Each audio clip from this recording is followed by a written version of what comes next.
Hello everyone, welcome to this segment once again on newspaper review on First Next News Port Harcourt. I am your humble host, Kings Ojalo. This is the time where we'll be taking some critical headlines on all our newspaper platforms across the country and in Nigeria. So sit back, relax, and take a cup of tea while I present to you the headlines on all newspaper platforms. On the set with me is a political analyst by the name Zach Jimmy. It's nice having you on shows. Oh, thank you Zach very Jimmy. Without not wasting much of our time, Zach, we will be looking at some headlines on our newspaper platforms. We have the Matrix, boldly written on the Matrix. We have Soludo re-election, APC, Labour Party, ADC kick.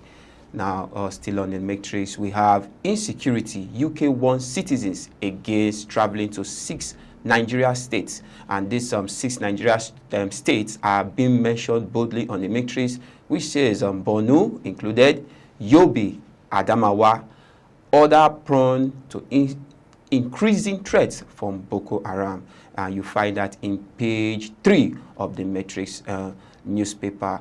Moving ahead, we are going to the Nations, the Nation newspaper, boldly written on the Nations newspaper. We have my victory means election getting better, says Soludo.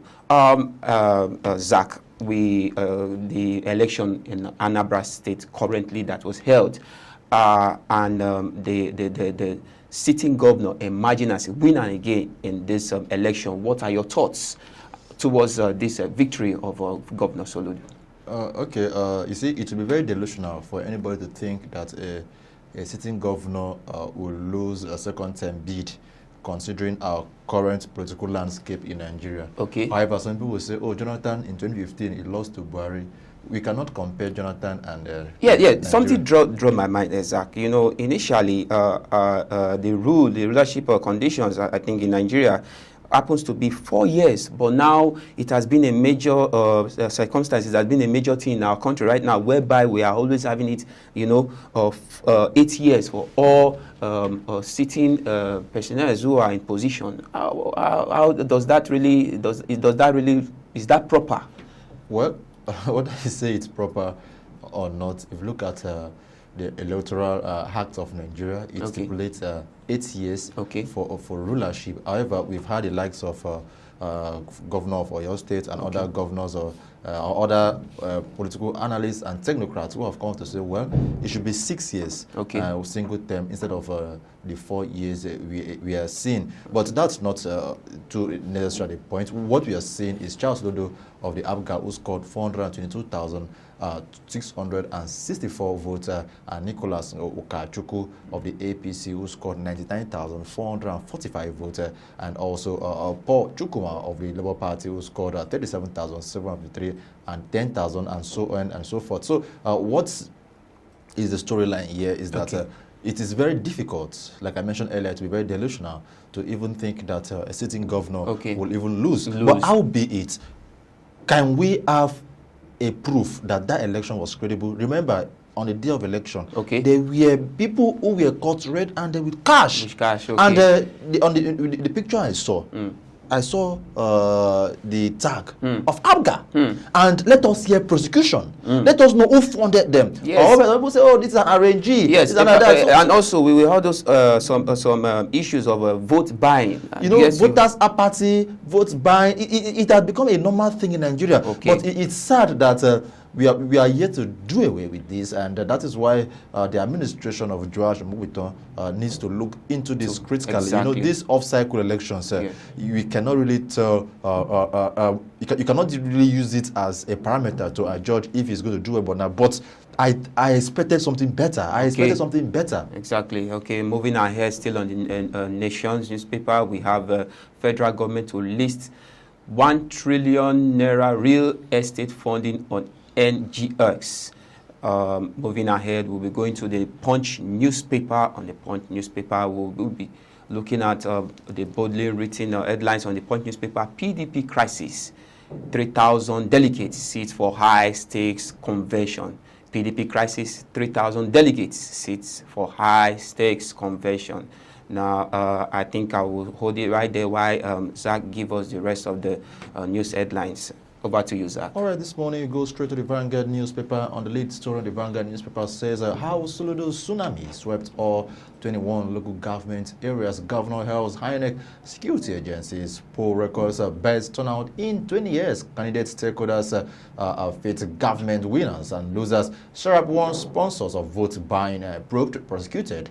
Of course, Anambra Central Electoral Commissioner dismisses claims of vote buying. Tinubu congratulates winner, says his re-election affirms visionary leadership that's coming from the presidency. And also right below the picture of the governor of Anambra State, you have the story from the federal government that says FG exceeds 2025 borrowing target by 55.6%. Federal government exceeds. I really don't know why we keep borrowing and borrowing, and then we have overstretched our borrowing limit. And over to the Daily Sun newspaper. This particular story, I think it's of more interest to the exactly. House rent hike agony spreads. So it's a matter of concern to the 36 state of the federation, why house rent hike need to be looked into. Yes. However, the government attention needs to be drawn to this particular issue concern. Exactly. All right, we move straight to the Daily Trust newspaper this morning. The lead story says genocide claim, federal government silent. On Amopiton's legal brief, we are not aware, coming from the Nigerian Senate. Do not forget, prior to this time, there have been this trending story that Amopiton issued claims that Nigeria is we're experiencing a genocide issue. Exactly. But now that is the INEC chairman, people have been calling to the president to sack him for his arrest. But the Senate are saying they are not aware of such a claim. And Anambra LP Labour Party ADC, which are shown for ADC, rather, candidates reject result as Soludo re-elected. Of course, the normal thing in Nigeria that you must always reject an election, but coming from the Labour Party and the Alliance for Democratic Council, African Democratic Congress, ADC, saying they're not aware or they're not okay, they can go to court and seek a legal consent to that. And Trump threats stock market loss hits 2.8 trillion naira. I totally understand that the comments from President Donald Trump is going to affect the stock in the country. The stock market, and that was a tragic loss there, if I must say. And over to the Guardian newspaper. It's all about the Anambra election. Story here says Soludo triumphs in Anambra as ADC observers decry votes by. You can get that particular story on page 6 of the Guardian newspaper.